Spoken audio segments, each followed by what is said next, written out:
대표님들은 정기적으로 건강검진을 하시나요? 어디 아픈 데도 없는데 돈을 들여서 건강검진을 하는 이유는 분명히 있을 거라고 생각됩니다.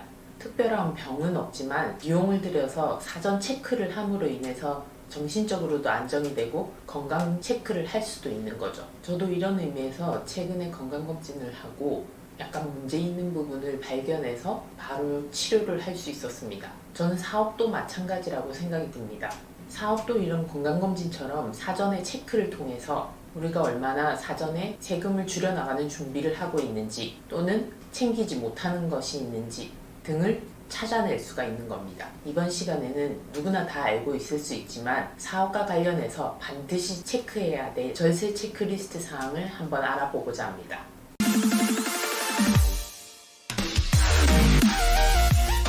첫 번째로 사업자를 내시면 누구나 알고 있는 전기세, 가스비, 인터넷 사용료, 전화세, 대표자의 핸드폰 사용비 이런 것을 사업자로 신청하셨나요? 물론 사업장을 집으로 내셨다면 핸드폰 요금 외에는 주거용과 관련된 비용이기 때문에 사업자로 변경하신다고 해서 비용 처리를 할 수 있는 것은 아닙니다. 사업장을 임차하시거나 자가로 구매하신 경우에는 전기세 등의 공과금에 대해서는 반드시 사업자로 신청을 하셔야 합니다. 제가 사업자로 신청을 하라고 말씀드리니까 그게 무슨 말인지 모르는 분들이 많아서 준비를 해봤는데요. 제가 LG유플러스의 통신사를 이용하고 있다면 사업자를 내자마자 통신사에 전화해서 내 통신요금 제도는 변경을 하지 않고 내가 사업자를 냈으니 사업자로 세금계산서를 발급받겠다 이렇게 신청을 하시면 대표님 메일로 이런 전자세금계산서가 날라올 겁니다. 이걸 바로 신청한다고 얘기를 하는 거죠. 신청을 하시면 여기 보시다시피 13만원 정도의 통신비에 대해서 부가세가 12,000원 정도, 그 다음 공급가액이 12만원 정도가 발생합니다. 이러면 우리가 이 부분에 대해서 부가세 12,000원은 내가 낼 부가세에서 차감을 받을 수가 있습니다. 혹시 신규 사업자라서 매출이 없어서 납부할 세금이 없다면 이 12,000원을 돌려받을 수 있겠죠. 어떤 분들은 매출 없이 계속 환급만 받는 분들도 가끔 있으십니다. 그리고 여기 보이는 공급가액 12만원은 나중에 종합소득세 신고할 때 비용으로 처리가 되는 거죠. 비용으로 처리된다는 말이 무슨 말인가요? 하는 질문이 많아서 제가 다시 설명을 드리겠습니다. 매출이 100만원일 때 매출에 통신비로 12만원이 차감이 되어서 순이익이 88만원이 남는다는 얘기죠. 즉 남은 순이익 88만원에 대해서 소득세율을 곱해서 종합소득세가 나옵니다. 일반적으로 종합소득세가 최저 6%, 15%, 24% 이렇게 되는데요. 평균적인 15%라고 가정을 한다면 12만원 통신비 때문에 18,000원의 소득세가 줄어들게 되는 거죠. 12만원에 15% 세율을 곱한다면 18,000원이 나오니까요. 그래서 이렇게 통신비 안에 있는 부가세는 내 부가세 때 공제를 받으시고 부가세 외 나머지 금액은 소득세 때 세율을 곱한 금액만큼 세금을 줄여주게 됩니다. 이렇게 좋은 건데 신청을 안 하시면 손해시겠죠. 이 얘기를 들으면 처음에 한다 하시던 분들이 바빠서 못 하시고 다음에는 까먹고 이러다 보면 1년이 훌쩍 지나가는 경우가 있습니다. 세무대리인들도 한두 번 얘기하다 보면 다음에 또 언급하는 것을 까먹게 되죠. 이러면 영원히 못 챙기는 분들이 생기게 되기 때문에 사업자를 내심과 동시에 반드시 신청을 하시는 것이 좋습니다. 그리고 핸드폰은 보통 2년마다 교체를 많이 하시죠. 그때 통신사를 변경하는 경우도 있습니다. 통신사 변경하실 때는 반드시 이 신청 절차를 다시 한번 거치셔야 됩니다. 두 번째로 대표님들은 청첩장을 받으시면 세무대리인에게 전달을 하시나요? 아니면 본인 소득세 신고 때 비용으로 넣어서 소득세를 줄이시나요? 청첩장 종이나 또는 요즘은 문자나 카카오톡으로 많이 오죠. 돌잔치, 부의문. 부의문 같은 경우는 아무 문자나 이런 거 없이 전화로 오는 경우도 많으니까 상갓집에 가서 장례식장에 벽면에 뜬 부고문을 찍으셔도 됩니다. 이 경우에는 건당 20만원까지 접대비로 비용 처리가 가능합니다. 만약에 10장의 청첩장을 모으셨다. 그러면 20만원 곱하기 10장 하면 200만원이 되죠. 이 200만원을 비용 처리를 하게 된다면 내 소득세율이 올해는 15% 세율이다. 이러면 200만원의 15%인 30만원을 소득세를 줄일 수가 있는 겁니다. 이거는 부가세랑은 상관없기 때문에 소득세를 절세하는 아주 중요한 팁이라고 볼 수 있습니다. 다른 분들 경조사를 많이 챙기시는 분들이라면 10장이 아니고 100장이 될 수도 있겠죠. 극단적으로 100장이면 20만원에서 2천만원이 되겠죠. 그러면 소득세를 300만 원을 줄일 수가 있나요? 엄청난 금액이죠. 꼭 챙기시길 바랍니다. 세 번째로 청소하시는 아주머니 또는 알바비 또는 잠시 일하다가 퇴사한 직원 또는 외주업체에 맡긴 또는 프리랜서한테 맡긴 일들, 이런 부분에 대해서 돈을 지급하시고 인건비로 신고하고 계신가요? 그리고 신고하는 인건비에 대해서 사대보험료 지원금이라든지 일자리 안정자금 같은 고용지원금이 있는 것을 잘 챙기고 있으신가요? 이 정도까지 챙기고 계시다면 아주 기초적으로 잘 하고 계십니다. 우리가 인건비는 늘 강조드리지만 계좌에서 이체했다는 자체로 비용으로 인정받을 수 없습니다. 인건비임을 신고를 하셔야 됩니다. 그래야지만 상대방도 소득으로 잡히게 됩니다.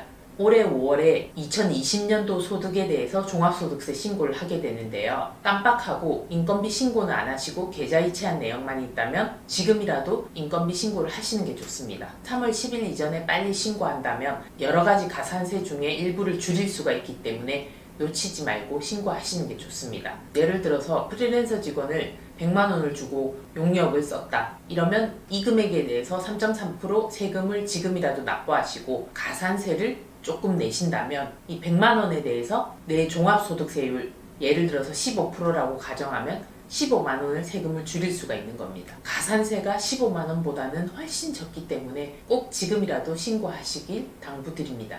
그리고 지원금 같은 경우는 세무대리인을 고용하시거나 아니면 부지런히 내역을 잘 찾아보시거나 한다면 국가에서 나오는 소소한 지원금 등을 챙기실 수가 있습니다. 그리고 이런 지원금 등도 제가 나중에 설명드릴 어플을 활용하신다면 충분히 제가 좋은 정보를 제공해 드릴 수 있기 때문에 잘 활용하셔서 지원금 신청을 놓치지 않도록 하시면 될 것 같습니다. 그리고 비용을 쓴 부분에 대해서 적격증빙을 잘 챙기고 계신가요? 적격증빙은 세금계산서, 계산서, 신용카드, 체크카드, 사업자용 현금 영수증까지를 말하는데 우리가 비용을 쓰고 이런 부분을 잘 받고 있는지 반드시 체크를 하셔야 됩니다. 건당 3만 원 넘는 비용에 대해서 이런 적격증빙을 챙기지 못한다면 2% 가산세 대상이 되는 거죠.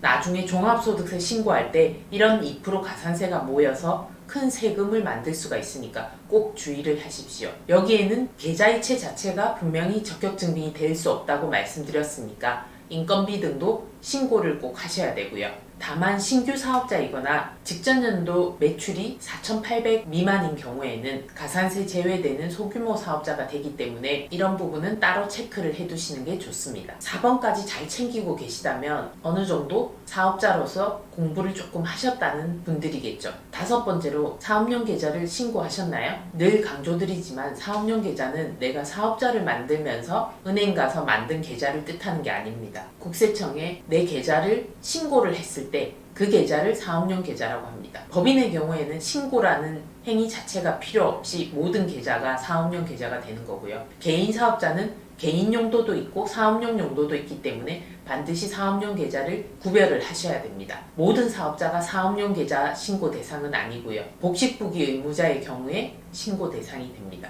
내가 복식부기 의무자가 되었을 때 신고를 하겠노라 이렇게 생각하시지 말고 사업자를 내시면 처음부터 사업용 계좌를 신고를 하시는 게 좋습니다. 그렇게 해서 그 사업용 계좌에서 매출액, 매입액 또는 카드 사용액 등의 결제가 이 계좌에서 다 일어나야 됩니다. 이런 큰 금액들을 사업용 계좌를 쓰시지 않는다면 나중에 0.2% 가산세가 매겨지는데요. 모든 매출액, 매입액, 카드 결제액 등을 다 합쳐서 0.2%를 때리면 아주 큰 금액이 나옵니다. 몇백만 원 이렇게 나오는 경우가 있으니까 반드시 처음부터 사업용 계좌를 신고하시고 사용하는 습관을 들이셔야 됩니다. 그리고 6번째로 노란우산공제는 들어보셨나요? 소상공인 공제 제도라고도 합니다. TV 광고에서도 많이 나오는 것 같은데요. 법인의 대표의 경우에는 내가 월급을 받기 때문에 나중에 퇴직할 때 퇴직금을 받을 수도 있습니다.